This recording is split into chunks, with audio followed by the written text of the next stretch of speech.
Amém, irmãos. Vamos estudar a palavra do Senhor nesse momento. Temos um texto tão rico diante de nós, na seção central de Lucas, no capítulo 10. No boletim foi anunciado que nós estudaremos dos versículos 1 a 24. Eu normalmente faço o boletim, a liturgia, preparo ela da segunda para terça-feira ali. E eu, de fato, estava convencido na terça-feira de que eu seria capaz de pregar todos os 24 versículos desse capítulo 10. Mas rapidamente eu cheguei à conclusão que seria impossível, a menos que fosse um sermão de 6 horas. Então, hoje nós vamos fazer Lucas 10, 1 a 24, parte 1. Foi o nome que eu estou dando. Parte 1. E nós atentaremos principalmente dos versículos 1 a 16. E na semana que vem, eu retomo a mesma sessão e nós faremos os versículos 17 até o versículo 24 na semana que vem. Então hoje nós vamos ler apenas dos versículos 1 a 17, ainda que seja toda essa sessão que está sendo contemplada. Palavra do Senhor para nós, irmãos, momento para prestarmos atenção na revelação do Senhor. Assim diz a Santa Escritura.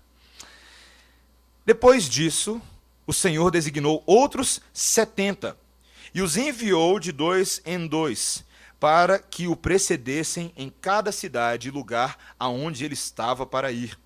E lhes fez a seguinte advertência: a seara é grande, mas os trabalhadores são poucos. Rogai, pois, ao Senhor da seara que mande trabalhadores para a sua seara. Ide, eis que eu vos envio como cordeiros para o meio de lobos. Não leveis bolsa, nem alforge, nem sandálias, e a ninguém saudeis pelo caminho. Ao entrardes numa casa, dizei antes de tudo: paz seja nesta casa. Se houver ali um filho da paz, repousará sobre ele a vossa paz. Se não houver, ela voltará sobre vós. Permanecei na mesma casa, comendo e bebendo de que eles tiverem, porque digno é o trabalhador do seu salário. Não andeis a mudar de casa em casa. Quando entrardes numa cidade e ali vos receberem, comei do que vos for oferecido. Curai os enfermos que nela houver e anunciai-lhes: a vós outros está próximo o reino de Deus. Quando, porém, entrardes numa cidade e não vos receberem, saí pelas ruas e clamai: até o pó da vossa cidade, que se nos pegou aos pés, sacudimos contra vós outros.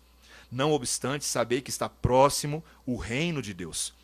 Digo-vos que naquele dia haverá menos rigor para Sodoma do que para aquela cidade.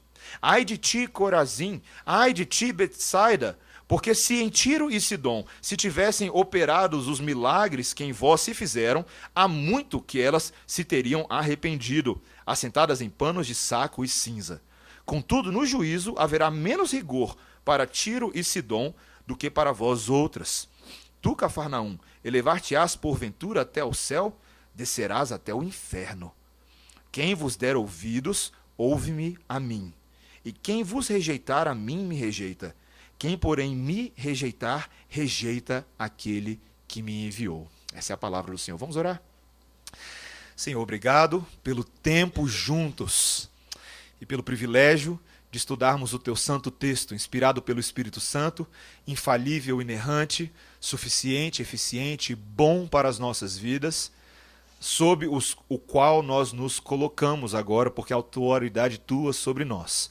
Ajuda-nos, Senhor, a entendê-lo, a compreendê-lo. Precisamos do Teu Santo Espírito para iluminar as trevas do nosso coração, quebrar os grilhões e fazer compreensível a Tua santa lei para nós. Essa é a nossa oração em nome de Jesus.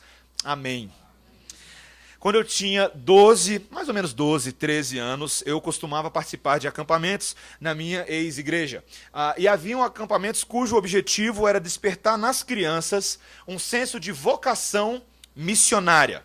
Após 5 dias de atividades com muito estudo bíblico sobre homens e mulheres de fé na Bíblia, atividades na natureza como trilhas, cachoeira, barraca, ter que caçar a nossa própria comida. Basicamente, as tias escondiam o café da manhã atrás de uma árvore e falavam: caça a comida.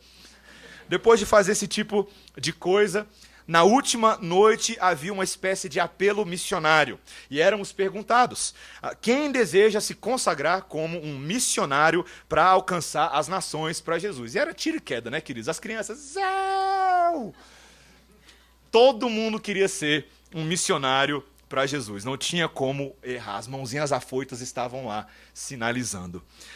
É interessante, né, queridos? Quando a gente é mais novo, nós ouvimos as histórias aventureiras e loucas dos missionários. E nós achávamos, de fato, que os missionários viviam num verdadeiro filme do Indiana Jones. Com um chapéu, chicote, correndo dos nazistas e pilotando um monomotor no meio de uma saraivada de balas, todas em nome de Jesus. E assim que nós crianças pensávamos. Depois nós crescemos e entendemos de fato o peso e a responsabilidade e a vida real de um missionário transcultural. O comprometimento desses que se dirigem até as mais distantes para levar as boas novas, muitas vezes ao custo de abandonar suas casas, o seu conforto, os perigos muitas vezes que eles correm, os riscos das nações que rejeitam a Cristo. E essa animação infantil logo se dilui dentro das responsabilidades da vida real. Então a gente opta por uma profissão mais palatável, como contador, veterinário, advogado, alguma coisa do tipo, ou funcionário público. Nós tendemos então a ver toda essa vocação como uma coisa para esses poucos eleitos. Esses astronautas do Senhor que vão para outros planetas levar as boas novas. Mas eu pergunto para você e para mim mesmo, será que nós entendemos o que de fato significa ser um missionário? Qual que é a missão para a qual um missionário é chamado? O grande erro nosso é imaginar que a missão daquele que está lá longe, passando um monte de loucura, por acaso é diferente da missão que nós possuímos nesse momento. Para ser bem honesto, meus irmãos, a palavra de Deus não faz nenhuma distinção entre essas missões. São tão somente uma única missão, uma missão que é dada a todos nós como igreja. Todos nós, como igreja, somos missionários. Eu não costumo muito fazer isso, mas eu tenho lido 2 bons livros. Esse livro do pastor Kevin DeYoung, chamado Qual é a Missão da Igreja, pela editora Vida Nova. E tem também esse livro do missionário Ronaldo Lidório, Sal e Luz, que nós utilizamos num acampamento na Semear há mais ou menos uns 3 anos atrás. E nesse livro, o missionário Ronaldo Lidório, permita-me ler para a igreja, quando ele está falando da igreja de Atos, no capítulo 1 de Atos, versículo 8, quando ele fala, e sereis minhas testemunhas em Jerusalém, na Judéia, em Samaria, até os confins da terra, ele diz o seguinte, e com essas palavras, Jesus explicava aos seus discípulos o reino. Ele estava criando uma igreja funcional, e não apenas uma igreja contemplativa. Era uma igreja nascida para espalhar a sua palavra a todos os povos, em todas as gerações, até a sua volta. E nesse livro ele vai defender que, de fato, a natureza disso que nós chamamos de igreja é uma natureza de missão. Que todos nós precisamos ter uma perspectiva. E se, de fato, todos nós estamos sendo convocados para essa missão, a grande pergunta é, nós temos sido obedientes a ela? Nós entendemos para o que Deus está nos chamando? Será que você, como um frequentador de igreja, é apenas um esquentador de banco, e nós sabemos que essa categoria eclesiástica existe, um esquentador de banco, ou você entende o comprometimento individual que nós temos e corporativo com o grande plano de salvação de Deus para todas as nações? Nós precisamos entender, meus irmãos, que esse é o contexto, esse é o tom que o Senhor Jesus Cristo está trazendo instrução para os seus discípulos agora. Essa é a seção que nós estamos estudando. Essa seção central de Lucas é a seção mais missionária de todo o livro. Na semana passada, nós vimos claramente que o seguir a Jesus envolve um compromisso. Lembra? Nós falamos sobre comprometimento, que envolve renúncia, para que sigamos a Cristo fielmente. Renúncia em vários sentidos. Mas nós precisamos entender hoje quais são as implicações agora positivas para a missão de Jesus. O que é que ele espera dessa missão para a vida da igreja? Nós veremos aqui 4 coisas que eu peço que você preste bastante atenção nessa noite. A primeira coisa é que a missão de Jesus ela vai alcançar as nações com gente ordinária como eu e você. Que o Senhor o faz por meio de nós. A segunda coisa é que a missão de Jesus exige sagacidade e boa conduta. Terceiro lugar, que a missão de Jesus requer que nós sejamos embaixadores fiéis da verdade.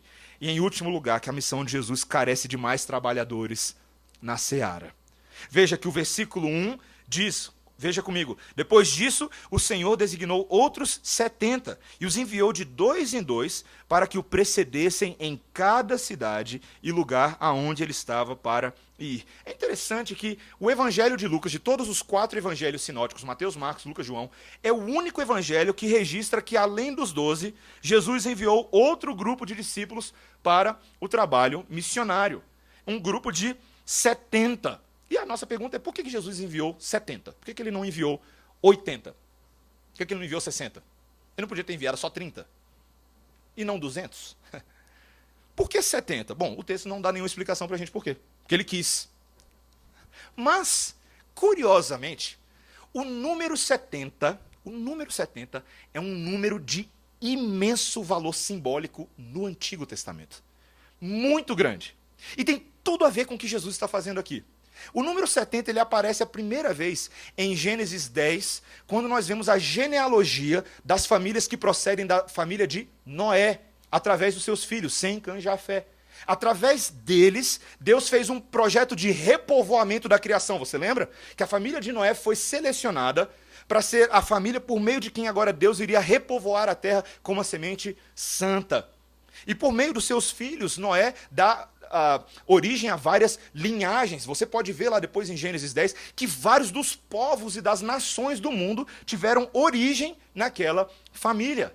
Curiosamente, não foram apenas nações santas, como nós gostaríamos de pensar, mas logo em Gênesis 11, você tem o episódio da Torre de Babel, que mostra que várias dessas famílias, dessas nações, se rebelaram contra Deus quando quiseram tentar construir um nome para si, construir uma torre tão alta que chegasse até ao céu. E aquilo foi reprovável aos olhos de Deus, porque o homem não sabia o seu local na criação, queria ser tão poderoso quanto a Deus. A mesma coisa que Satanás tentou fazer na eternidade. A mesma coisa.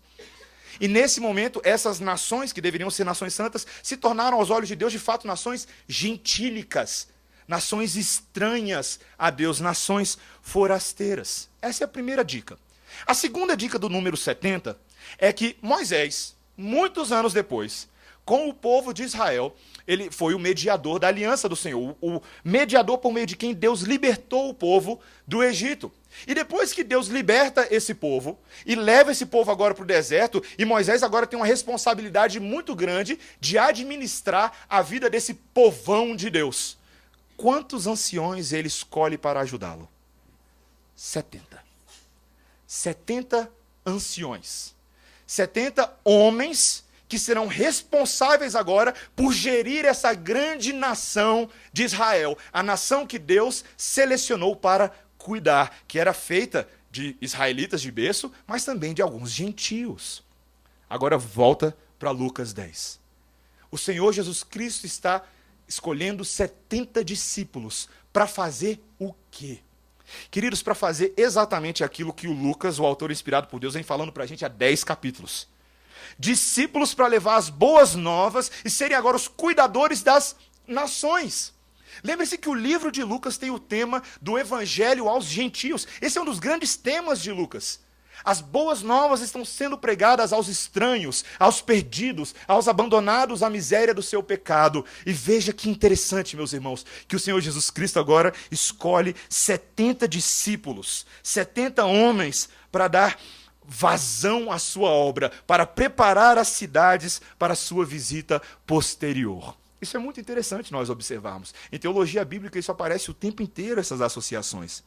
Mas veja como essa lógica é estranha e curiosa. Porque o Senhor Jesus Cristo está deixando claro para a gente que ele possuía muito mais do que 12 discípulos. Às vezes quando a gente pensa no Senhor Jesus, a gente pensa, tinha o Senhor Jesus Cristo e os 12 e o mundão. Mas não é verdade. Havia uma multidão de pessoas que estavam seguindo o Senhor. E dessa multidão, o Senhor Jesus Cristo separa um grupo de 70 pessoas para serem os missionários dessas cidades. E aqui o Senhor Jesus Cristo, mais uma vez, nos dá uma piscadela, uma olhadela na sua técnica de crescimento do reino de Deus. Olha a lógica da missão de Deus. Deus primeiro programa a salvação de todos os homens na eternidade, certo? O Pai, o Filho e o Espírito Santo, em concílio perfeito, combinam. Vamos salvar o homem pecador. Misericórdia e amor puro. Então vem um em nome de Deus. Quem que veio? Jesus, certo? Primogênito. O primeiro, ele é aquele que seria o primogênito dos mortos, mas também foi o pioneiro, o desbravador. Através de Jesus, ele prega as boas novas. Ao pregar as boas novas, ele seleciona 12, certo? E desde o princípio, esses 12 têm uma grande comissão. Uma comissão de fazer outros discípulos. Os 12 têm que fazer mais 12. E os outros 12 têm que fazer outros 12. Antes que você fale que é técnica de pirâmide do Senhor Jesus, de marketing, Herbalife ou algum esquema de célula, saiba que, na verdade, nós não podemos acusar o Senhor disso, porque o objetivo, a motivação única da evangelização e da pregação não era lucro pessoal. O Senhor Jesus Cristo não estava ganhando nada com isso. Muito pelo contrário, o desgaste era grande. A perda era grande, mas o objetivo é que as vidas fossem salvas, que elas conhecessem o amor e a misericórdia. E, meu irmão, é assim que igrejas são geradas, por meio de gestações. O Senhor Jesus Cristo torna os seus discípulos gravidinhos de outros discípulos. Dia das Mães, bom exemplo, né? Boa ilustração. É assim que funciona. O Senhor planta a igreja quando nós cultivamos discípulos, geramos, como Paulo fala em Gálatas capítulo 4, os filhinhos a quem ele amava como uma mãe cuidadosa. E nós geramos outros filhinhos para que eles possam gerar outros filhinhos e assim por diante. E a igreja do Senhor povoe a terra.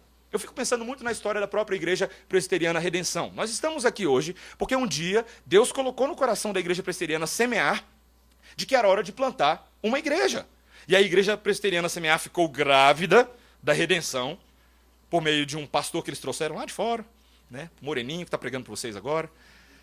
Também de alguns presbíteros que amaram e compraram essa ideia, e por meio desses três o Senhor juntou as suas famílias, e por meio das suas famílias agora nós temos uma igreja desse tamanho.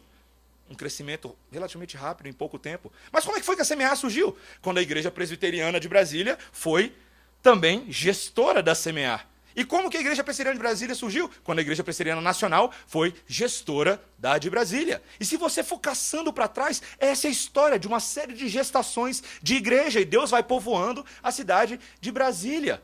Nesse mesmo livro, o pastor Ronaldo Lidório, ele conta a história de um jovem franzino que em 1852 decidiu abandonar o seu país para pregar o evangelho no Brasil. Ele foi reprovado por muitos que achavam que era muito difícil, um país cheio de ameaças, cheio de doenças, cheio de idolatria e paganismo. Alguns dos seus amigos falaram: olha, eu não iria para o Brasil se eu fosse você, é muito mais fácil, tem muito trabalho para a gente fazer aqui nos Estados Unidos. Mas a verdade é que o jovem, bem jovem, Archibald Green Simonton, decidiu sair dos Estados Unidos em 1852. E se não fosse por isso, nós não estaríamos aqui, a Igreja Presbiteriana do Brasil. Pensa no tamanho dessa gestação. Muitos filhos. É assim que o Senhor faz, meus irmãos. E como que o Senhor faz isso? Isso que é mais impressionante. Ele usa gente comum para essa obra.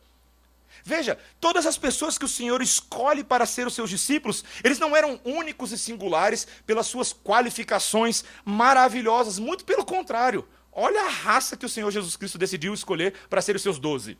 Não era gente muito boa. O povo era ruim. Pescadores ordinários, cobradores de impostos, Judas, gente. Judas estava nesse grupo, mas o Senhor confiou a ele nos primeiros momentos a tarefa. E é assim que o Senhor faz. Ele não usa pessoas totalmente instruídas ou capazes ou de status elevado, mas o Senhor prepara esses homens, capacitando eles com o poder de Jesus e dando a eles uma visão para alcançar pessoas. Meus irmãos, é exatamente o que o Senhor faz conosco hoje.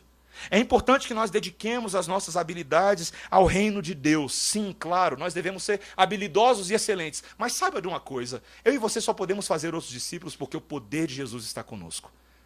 E nós só podemos fazer essa obra porque a visão é dele. Ele nos dá uma visão e nós devemos ter uma visão, sim, de alcançar outras pessoas para fazer a obra do Senhor. Essa missão do Senhor exige de nós entender que Ele alcança nações com gente ordinária, não com gente especial. Mas veja que essa missão do Senhor, a partir do versículo 3, ela é uma missão que exige bastante esforço e estratégia. As instruções para esse grupo agora são muito semelhantes àquelas que foram dadas aos 12 no capítulo 9. Veja o versículo 3 aí. Ide, eis que eu vos envio como cordeiros para o meio de lobos. Não leveis bolsa, nem alforje, nem sandálias, e a ninguém saudeis pelo caminho.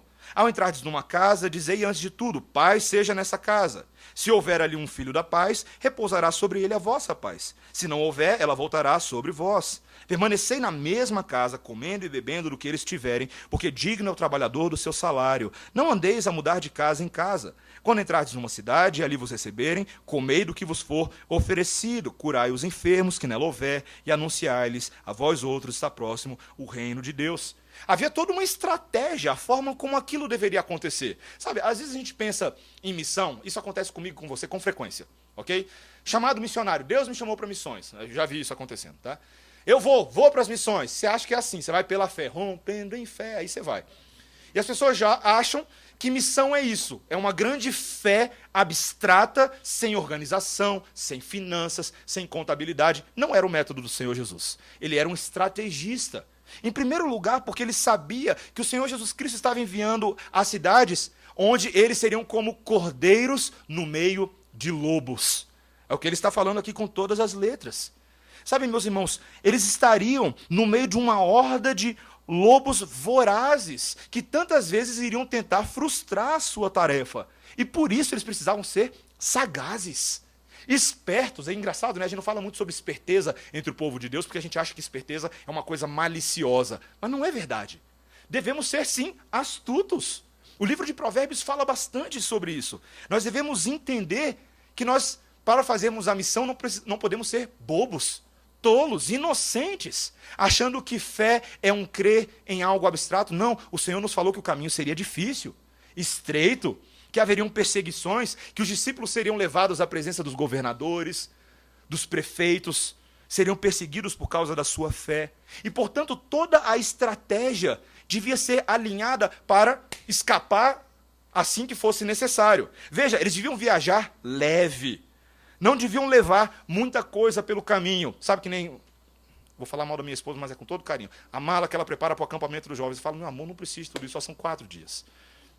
Sabe, às vezes a gente acha que a gente precisa de uma mala muito grande para passar 4 dias. O Senhor Jesus Cristo fala, esquece, roupa do corpo, sandália, alforge, mão na massa, vamos trabalhar. Nós precisamos entender que era um trabalho que devia ser executado de forma ágil, eficiente e veloz. Eles deveriam, por exemplo, ficar nas casas, aceitar a hospitalidade dada a eles como justa recompensa pelo trabalho deles, e aquilo era suficiente. Eles não precisavam ficar procurando o melhor hotel na cidade, Airbnb, ficando olhando no hotels lá quantas estrelas tem, não. Eles deveriam aceitar aquilo que fosse dado a eles. Isso que é interessante. Isso serviria como um testemunho para a cidade. Olha que coisa interessante. Se os discípulos ficassem mudando de casa em casa, o que poderia acontecer? As pessoas poderiam ficar ofendidas com isso. As famílias que os receberam falar, por quê? Não está gostando? Então vai. Algumas famílias poderiam começar a competir, talvez, pela presença dos discípulos. E alguns poderiam pensar que não eram bons o suficiente para ouvir a sua mensagem. Se os discípulos pareciam não apreciar a hospitalidade oferecida a eles, podia ser que a cidade não aceitasse os discípulos que foram enviados ali e, posteriormente, o próprio Jesus que viria. Quando eles ficavam num local, eles não precisavam se preocupar com boas acomodações, poderiam se acalmar e concentrar na tarefa que estava diante deles. Meus irmãos, esse é um princípio interessante para o povo de Deus. Por um lado, nós estamos vendo que os discípulos, os pastores, os ministros, devem viver uma vida simples, uma vida desapegada. Mas, por outro lado, você consegue ver claramente nesse texto de que eles devem ser cuidados. Veja o versículo 7. Permanecei na mesma casa, comendo e bebendo do que eles tiverem, porque digno é o trabalhador do seu salário. Se por um lado eles deveriam ter uma vida simples, por outro lado eles deveriam receber exatamente o que eles mereciam pelo trabalho deles. Um salário digno. Sabe, meus irmãos, às vezes a gente não fala tanto sobre esse assunto de sustento de obreiros, sustento de pastores, sustento de missionários, mas esse é um assunto muito importante. É uma das maneiras de nós demonstrarmos cuidado por aqueles que se enchem o tempo fazendo a obra do Senhor. Eles deveriam ter um salário adequado, eles deveriam ser apoiados emocionalmente. E sabe, um dos grandes problemas que acontece tantas vezes é que pastores se sentem muito sós nas suas tarefas. Minha mãe, durante um bom tempo, ela tem trabalhado com missionários que voltam do campo e muitas vezes as suas famílias, quando voltam do campo, seus filhos estão totalmente estressados, cansados, desanimados, porque o trabalho é muito difícil. E durante todo esse tempo, eles não tiveram o apoio, o acompanhamento pastoral, cartas e orações que recebiam para que eles pudessem ser sustentados e amparados na sua obra. E nós depois ficamos com raiva do missionário quando ele volta do campo, todo estragado, sem levar em consideração pelo que ele tem passado. Precisamos apoiar emocionalmente, espiritualmente essas pessoas. Precisamos elevar os seus espíritos com acolhimento, com hospitalidade. Meus irmãos, era um trabalho muito difícil para eles, mas é justamente essa presença deles na cidade que iria abrir o caminho para o reino de Deus. Veja no versículo 9: curai os enfermos que nela houver e anunciai-lhes, a vós outros está próximo o reino de Deus. Quando eles tivessem a oportunidade de realizar curas, as pessoas estariam dispostas a ouvir a boa nova. Queridos, quando o evangelho é proclamado, ele é acompanhado sim de todas as bênçãos e benefícios decorrentes dessa mensagem. Certa vez alguém perguntou para mim: pastor, qual é o lugar da ação social na vida da evangelização? E é uma pergunta importante, porque muitas pessoas hoje pensam: será que a igreja não deve se preocupar com a ação social, porque não é o nosso chamado? Ou a gente deveria apenas se preocupar com a ação social? Sabe onde entra a ação social, queridos? Da mesma forma como entrava na vida de Jesus e dos discípulos. Nós pregamos a palavra de Deus e esse é o chamado da igreja. E todas as bênçãos que decorrem disso acompanham a pregação do evangelho. O Senhor Jesus Cristo era o pão da vida e nem por isso ele deixou de multiplicar o pão para alimentar a multidão, não é verdade? Então a ação social tem um espaço sim. Sabe, meus irmãos, é essa conduta de cordeiros no meio de lobos que envergonhará os inimigos do evangelho. É quando o testemunho, quando a missão, quando o comprometimento da igreja com a obra de uma forma santa acontece, é isso que será motivo de vergonha para aqueles que se opõem de forma hostil ao evangelho. Pedro falou disso. Na primeira epístola dele, ele falou com todas as letras: vocês devem estar preparados para dar razão da fé que há em vocês, porém, façam isso com mansidão e gentileza. 1 Pedro 3,16. Para que naquilo que falam contra vós outros, sejam eles mesmos envergonhados. A conduta e o testemunho do povo de Deus é também uma forma de apoiar a evangelização. Mas, meus irmãos, o Senhor Jesus Cristo queria prepará-los para quando as coisas não iriam muito certo. E quando o povo resistisse? Tudo bem, até aí nós estamos entendendo que a mensagem está sendo aceita, não é verdade? Que os discípulos estão pregando, todo mundo está falando: é estranho, mas tá bom, amém, vamos lá. Mas e quando o povo não aceita? E quando a coisa ficava difícil? Lembra? Olha o versículo 10. Quando, porém, entrardes numa cidade e não vos receberem, saí pelas ruas e clamai, até o pó da vossa cidade, que nos pegou aos pés, sacudimos contra vós outros. Eita! Curioso isso, né? Olha que coisa curiosa. A gente sempre acha que a missão ela deve acontecer a despeito de qualquer coisa. Que eu devo pregar e aceitar todo tipo de coisa. Mas o Senhor Jesus Cristo, ele era muito sério na forma como a mensagem dele era recebida. Se o povo não quer saber, a instrução era: sacuda o pó dos seus pés. Era um símbolo para demonstrarmos que agora a condenação e o alerta condenatório de Deus está sobre a vida daquela cidade. Ou seja, em outras palavras, os discípulos fizeram a parte deles. Lavamos as nossas mãos, não é mais nossa responsabilidade. Nós pregamos o evangelho e agora essa cidade vai ter que se ver com Deus. Isso era muito sério. Veja o versículo 12. Digo-vos, naquele dia haverá menos rigor para Sodoma do que para aquela cidade. Outra comparação forte do Senhor Jesus Cristo. Você lembra que Sodoma é uma dessas cidades na Bíblia que virou sinônimo de vilania em novela das 8 na Globo. Sodoma não é coisa boa. Sodoma é coisa muito ruim. Era uma cidade malvada que Deus tinha destruído por causa da sua grande pecaminosidade. Se você quer conhecer a história de Sodoma, leia Gênesis 19. Veja o que os homens daquela terra, daquela cidade, fizeram contra a família de Ló, sobrinho de Abraão. A pecaminosidade, a imoralidade sexual da cidade, a maldade deles era abominável aos olhos do Senhor. Mas você percebe o que Deus está falando aqui? que aquela cidade que foi destruída com o fogo no passado estava numa condição melhor do que essas cidades aqui. De que o juízo sobre essas cidades seria mais rigoroso do que sobre Sodoma. Veja o que fala no versículo 13. Ai de ti, Corazim, ai de ti, Betsaida, porque se em Tiro e Sidom se tivessem operados os milagres que em vós se fizeram, há muito que elas se teriam arrependido, assentadas em pano de saco e de cinza. Contudo, no juízo haverá menos rigor para Tiro e Sidom do que para vós outras. Tu, Cafarnaum, elevar-se-ás, portanto, até o céu, descerás até ao inferno. Quando o Senhor Jesus Cristo fala esse tipo de coisa aqui, eu e você deveríamos tremer. Porque inferno, condenação, não é uma doutrina inventada para causar medinho nas pessoas, mas Jesus é só graça, Jesus é só paz e amor. Esse não é o Jesus da Bíblia, não.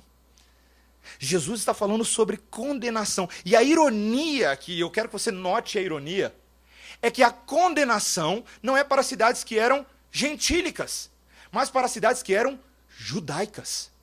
Cafarnaum era a base de evangelização do Senhor Jesus Cristo e dos seus discípulos. Na verdade, era uma cidade que ficava numa bifurcação que possibilitava a chegada do comércio, e todas as coisas que partiam de Cafarnaum chegavam em todos os lugares, as notícias, o comércio e todo tipo de coisa. Corazim era uma cidade ali pertinho, um pouquinho mais ao norte, não muito longe. E o que o Senhor Jesus Cristo está falando? Sabe qual é o problema? Essas cidades judaicas, que conhecem a lei, que já receberam a lei, e agora estão rejeitando o mediador da lei, a condenação sobre elas será ainda maior. O rigor de Deus será ainda maior. Meus irmãos, era a forma do Senhor de mostrar quão cegos os judeus estavam quanto ao evangelho. Se tivesse acontecido os milagres, os sinais, todas as coisas que aconteceram entre vocês em Tiro e Sidom, eles estavam numa boa hoje. Tiro e Sidom eram cidades gentílicas. Mas cuidado, ó cidades judaicas. Isso é um alerta para mim e para você. Eu e você, todas as semanas, temos acesso aos milagres e aos prodígios de Jesus. Como assim, pastor? Eu não vejo esse tipo de coisa acontecendo. Nunca vi um coxo andando. Eu não estou falando desses milagres. Estou falando de milagres muito superiores a esses. Muito maiores. Quando Deus, semana após semana, se revela a nós, a pessoa do seu Filho por meio da sua palavra. Você sabia de uma coisa? Que eu e você somos indesculpáveis quando nós ouvimos a verdade? E de que se nós que conhecemos a verdade, eu e você, a tratarmos com leviandade, de forma frívola, acharmos que não é com a gente. Deixa eu falar uma coisa para vocês, meus irmãos. O Deus que ama os seus filhos é o Deus que corrige por meio da disciplina. Ele pesa a mão, sim, sobre nós. Talvez não o mesmo destino dessas cidades, mas nós experimentaremos também do peso da lei do Senhor, se nós não nos aquietarmos e reconhecermos a verdade dele entre nós. O Senhor Jesus Cristo quer que nós não sejamos como essas cidades, mas que nós sejamos fiéis representantes da verdade. Que nós falemos a verdade a tempo e fora de tempo. Veja o versículo 16. Quem vos der ouvidos, ouve-me a mim. E quem vos rejeitar, a mim me rejeita. Quem, porém, me rejeitar, rejeita aquele que me enviou. Nós somos os embaixadores e representantes do Senhor Jesus. Se as pessoas nos rejeitarem a nós, elas estarão rejeitando o Senhor. E se elas rejeitarem o Senhor, estarão rejeitando aquele a quem o enviou, o próprio Pai. Não é uma responsabilidade grande que eu e você temos? Dá para eu pensar nisso? Para pensar, eu acho que você não pensou direito, não. Pensa aí, ó. Acorda aí e pensa. Se as pessoas rejeitarem a mensagem do Evangelho que nós estamos trazendo, elas estão rejeitando ao Senhor, e isso é condenação sobre a cabeça delas. Isso deveria fazer os outros tremerem e nós tremermos. A responsabilidade que o Senhor nos confia como embaixadores. Você nunca pensou ser embaixador do Brasil, já pensou? Se você fosse embaixador do Brasil, às vezes alguém tem aqui embaixador do Brasil no nosso meio. Se é o seu caso, essa ilustração não se aplica a você. Mas nós não somos embaixadores, até onde eu lembro. Nós tínhamos um aqui agora que está morando no Uruguai, eu lembrei. O João Bimbato era um dos nossos representantes aí, um dos nossos diplomatas. Ser embaixador é uma responsabilidade gigantesca. Se você passa na frente de uma das embaixadas ali na L4, você vê o sistema de segurança, o nível de formalismo e profissionalismo que envolve o exercício daquilo que eles estão fazendo. Meus irmãos, a tarefa que nos é confiada é muito superior à de embaixadores humanos. Muito maior. Sabe, às vezes a gente ouve esse tipo de chamado do Senhor Jesus, chamado missionário do reino de Deus, e dá um desânimo na gente, não é verdade? Porque as pessoas resistem a essa mensagem. Não é fácil pregar o evangelho. De fato, nós nos sentimos tantas vezes como cordeirinhos inocentes, desprovidos de qualquer recurso, no meio de um monte de lobão nesse mundo. Eu converso com os nossos universitários, eles têm essa sensação o tempo inteiro lá na UNB e por onde eles estão. De que é difícil. Mas o Senhor Jesus Cristo encarava isso com desânimo? Ele não encarava, meus irmãos. Porque o Senhor Jesus Cristo, que disse para os discípulos que sim, seria difícil, foi o mesmo Senhor que, numa certa ocasião, após pregar o evangelho à mulher samaritana que estava à beira do poço, você lembra dessa história? Ele conversa com ela, e você tem que lembrar que ela era samaritana. E até onde eu lembro, no sermão da semana passada, eu te falei que os samaritanos rejeitaram a Jesus. Você lembra disso? Que eu falei que eles representaram grande resistência à pregação e tocaram os discípulos para fora da cidade. Não queriam saber nada de Jesus e dos seus discípulos. Mas naquela ocasião, em João 4, você pode ler depois, o Senhor Jesus Cristo pregou o evangelho à mulher samaritana. E ela foi até a sua cidade e disse aos homens da cidade que ela potencialmente havia conhecido o Messias. E convidou todo mundo para viver. Corta a cena, outra cena, ok? Essa cena está acontecendo. É o filme das minhas mãos aqui, ó. Cena 1. Cena 2, agora. Enquanto isso, enquanto a mulher vai lá, o Senhor Jesus Cristo está aqui, e os seus discípulos chegam trazendo comida para o Senhor Jesus Cristo, porque ele estava com muita fome, ele estava cansado. E eles falam, Senhor, come alguma coisa, você não está com fome? Ele fala, olha, a minha comida é fazer a vontade do meu Pai. E o que é que ele diz para os discípulos logo após? Preste atenção. Não dizeis vós que ainda há 4 meses até a ceifa? Eu, porém, vos digo, erguei os olhos e vede os campos, pois já branquejam para a ceifa. Os campos estão brancos. Queridos, o Senhor Jesus Cristo está falando dos samaritanos. Dos samaritanos. E o Senhor, que tudo sabia, estava apenas aguardando o retorno dos homens daquela cidade. Ele disse para os discípulos, eu vos enviei para ceifar o que não semeastes. Outros trabalharam e vós entrastes no seu trabalho. Muitos samaritanos daquela cidade creram nele, em virtude do testemunho da mulher que anunciara.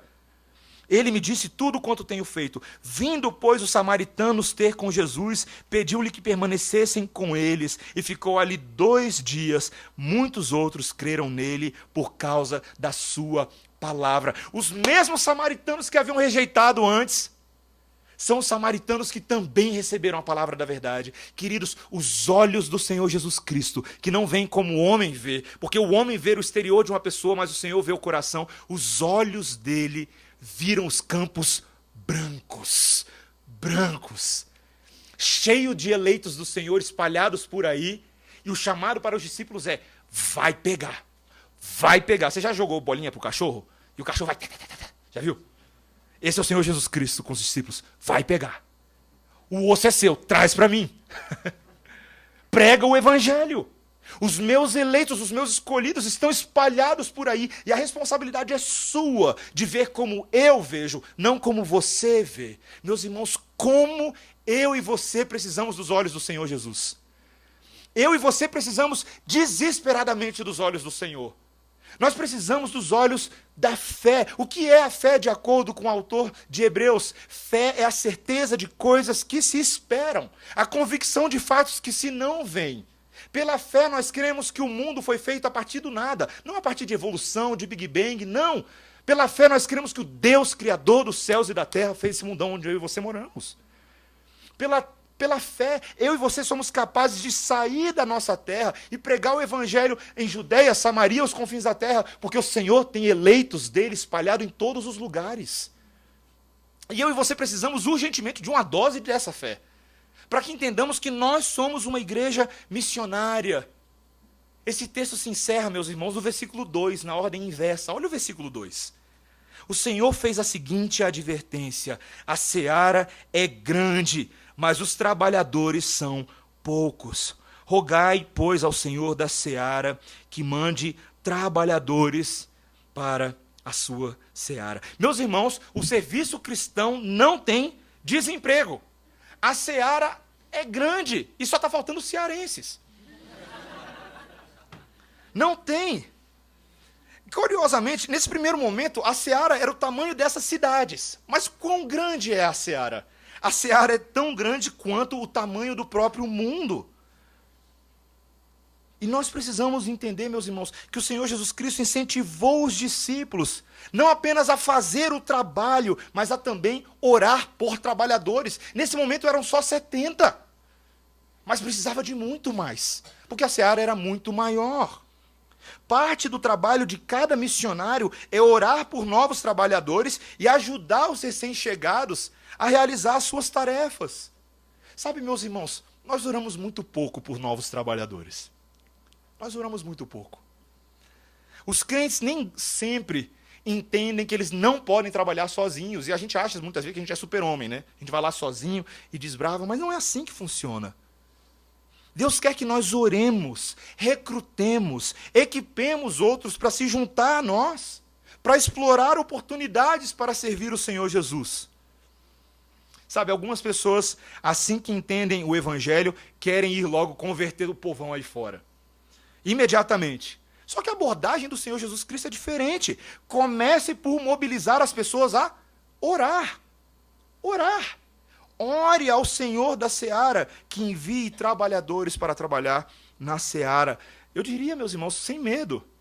Antes de orar apenas pela salvação das pessoas, e você deve orar por isso, ore por outros discípulos interessados em se juntarem a você nessa tarefa de alcançá-los. Deus nos dá uma responsabilidade muito importante e é muito difícil fazer sozinho. A oração deve vir em primeiro lugar. Sabe, meus irmãos, o próprio Senhor Jesus Cristo é o nosso exemplo de todas as coisas que eu falei nesse texto aqui. Betsaida, Cafarnaum, elas eram resistentes. Nós éramos resistentes. Eu e você, osso duro de roer. Não queríamos aceitar essa mensagem, o nosso coração era naturalmente resistente, rebelde, transgressor, mas o Senhor Jesus Cristo, o missionário pioneiro, ele quebrou a resistência do meu e do seu coração, não é verdade? Ele não pregou o evangelho a nós, as boas novas de salvação, e eu e você hoje sabemos dessa notícia. E saiba de uma coisa, isso exigiu do Senhor Jesus Cristo sagacidade e boa conduta, porque viver nesse mundo não era difícil, não era fácil, não. Ele deveria saber esquematizar os seus movimentos, a sua geografia, e ele fez isso. Tinha hora que o povo queria pegar ele para lançar ele de cima do templo, ele passou no meio do pessoal. Ele sabia aonde estar, e ele soube também o momento de voluntariamente entregar a sua vida para ser capturado pelos seus captores e colocado numa cruz. O Senhor Jesus Cristo, meus irmãos, ele fez aquilo por mim e você que nós não poderíamos fazer. Ele morreu em nosso lugar. E assim ele nos conquistou para si. Ele fez a missão impossível, meus irmãos. Não a do Tom Cruise, não a de qualquer pessoa. A missão impossível. A de transformar pecadores miseráveis em santos de Deus. Essa é a missão impossível do Senhor. É tão curioso que o primeiro a fazer uma oração por trabalhadores na seara foi quem? O Senhor Jesus. Ele era Deus, poderoso e maravilhoso, mas ele escolheu usar vasos de barro quebradiços como eu e você para fazer a sua missão. Na oração sacerdotal que ele fez ao Pai em João 6, 13 a 18, ele disse: agora vou para junto de ti. E isso falo no mundo para que eles tenham a minha alegria completa em si mesmos. Preste atenção, meus irmãos. Eu lhes tenho dado a tua palavra, e o mundo os odiou, porque eles não são do mundo, como também eu não sou. Não peço que os tires do mundo, e sim que os guardes do mal. Eles não são do mundo, como também eu não sou. Santifica-os na verdade. A tua palavra é a verdade. E assim como tu me enviaste ao mundo, eu também os enviei ao mundo. Você sabe como o Senhor Jesus Cristo teve a sua oração respondida, meus irmãos? Basta olhar para o lado. Você pode olhar para o lado. Eu nunca fiz isso, nunca falei, fale para o seu irmão do jeito, mas olha para o lado agora. Você está vendo essas pessoas que estão aí? Essa é a resposta de oração que o Senhor Jesus Cristo fez.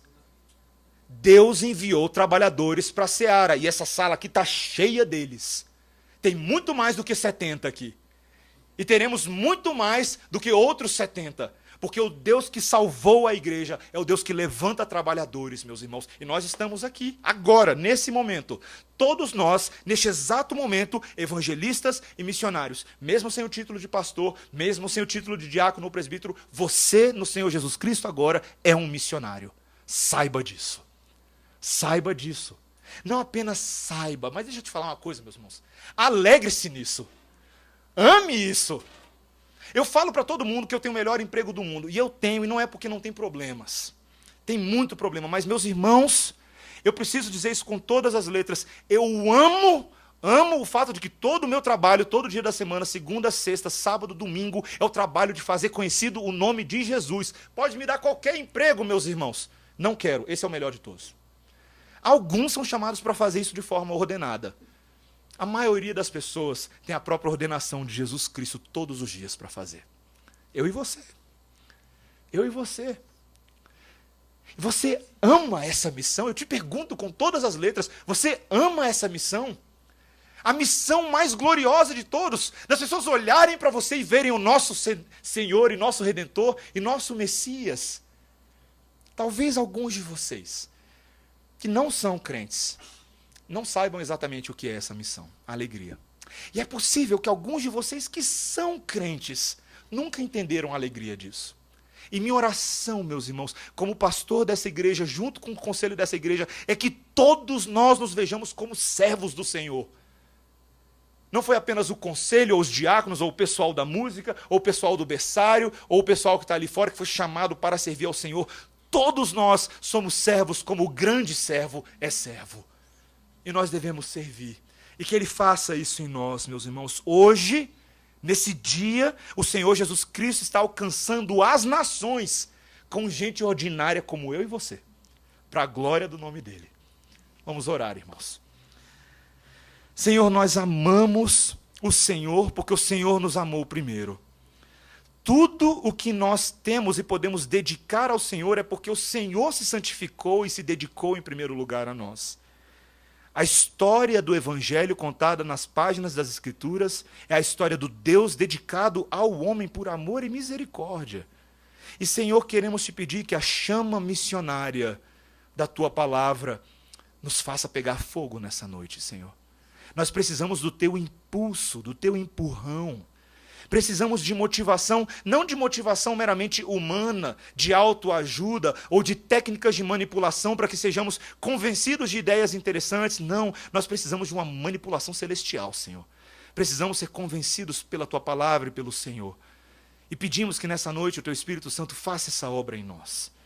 Enche-nos do Teu conhecimento e do Teu senso de responsabilidade e missão para com o mundo ao nosso redor. Seja dentro de casa, com a nossa família, seja com relação aos nossos filhos e cônjuges e pais, seja com relação ao nosso ambiente de trabalho, seja com relação às inúmeras esferas da vida pública nas quais habitamos e passamos todos os dias, Senhor. Que em todas elas nós nos vejamos como missionários do Senhor. Não precisamos de uma conferência missionária para ser lembrados disso, Senhor. Precisamos apenas da Tua palavra. Ajuda-nos, Senhor. Nós imploramos e pedimos ao Senhor. Coloque em nós esse desejo. E habilita-nos e capacita-nos. Assim como aqueles 70, que não eram muita coisa. Habilita-nos no poder de Jesus Cristo e na habilidade do Espírito Santo a fazermos a Tua obra. Em nome de Jesus. Amém. Amém.